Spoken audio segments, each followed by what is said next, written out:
தங்க காசு செப்பானது, வைரக்கல்லு உப்பானது, நல்ல உள்ளம் செஞ்சதெல்லாம் நாலு பேருக்கு தப்பானது.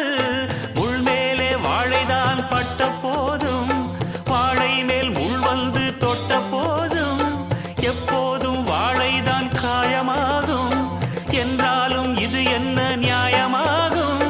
என்னத்தா அறியுமா என் பாவம் புரியுமா?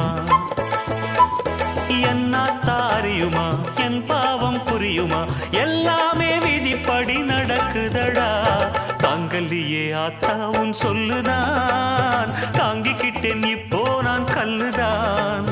வீசி புட்டே எம் மேலே அம்புதான், வாங்கிக்கிட்டேன் வேறென்ன அன்புதான். சாமி மேல